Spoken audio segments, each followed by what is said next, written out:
let's bring in Sky News senior political reporter Trudy McIntosh, who joins us direct from Washington, D.C. Trudy, good evening to you. Thank you so much for coming on Paul Murray Live tonight. Now, from Washington, all the Republicans are in Milwaukee. I guess the Democrats are still in D.C. What has been the reaction to Trump's selection of JD Vance as running mate?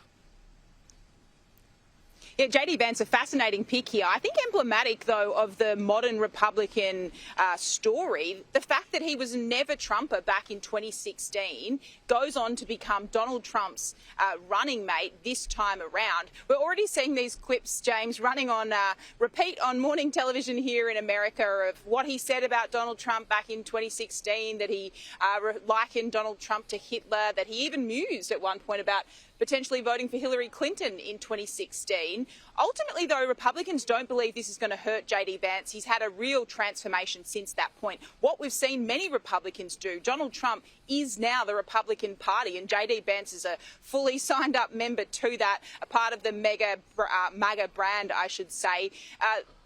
Donald Trump's eldest sons apparently quite instrumental in convincing their father to pick JD Vance for this spot on the ticket. I think fascinating, as you were saying, James, that Donald Trump didn't feel the need to go with essentially like a token pick, a token woman to try and win over the woman vote, an African-American candidate either to try and shore up that support. He feels pretty assured in his own position, picking JD Vance as a result. Yeah, and I mean, this is an interesting point you make, that they're trying to push this idea that, well, he used to be against Trump and now he's for Trump to the point where he's his VP pick. But, you know, if all of the voters that are up for grabs right now are the swing voters, the Republicans are all locked in hard behind Trump, I mean, you're kind of saying to a swing voter, what, you're not allowed to change your mind?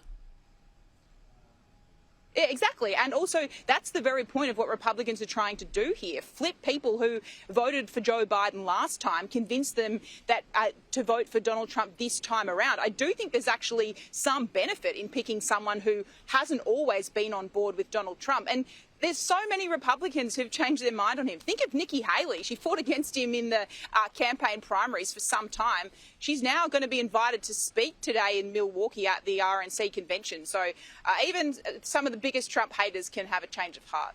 Now, Trudy, Washington, D.C. is about as Democrat a town as you can get, but is there any sense that this assassination attempt on the weekend has started to change anybody in that sort of area's mind? Are you seeing anybody starting to speak more positively about Trump? What's the mood on the streets of America right now?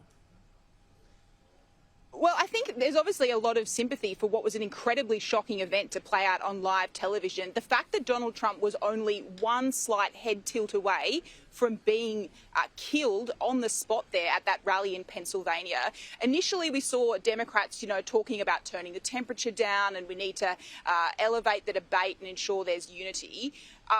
Listening to Democrats this morning, though, they say it's still fine to call out what Trump has done. It's still fine to call him a threat to democracy. So I think some of that initial toning down of the rhetoric will quickly evaporate as we get closer to November.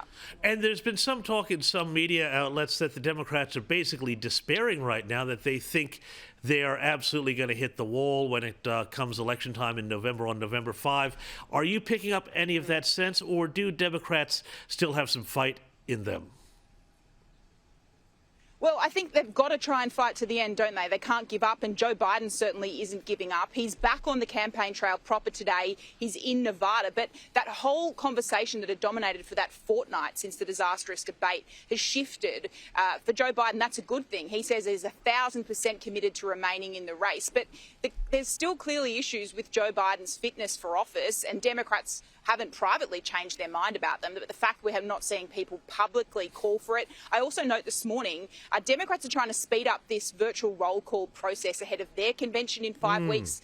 The New York Times reporting they want that done in the fortnight. By doing that and locking it in, it makes it so much harder for Joe Biden to not be the candidate. It seems like that's where we're heading, with Joe Biden essentially trying to run down the clock here to ensure that he can remain on the top of the ticket.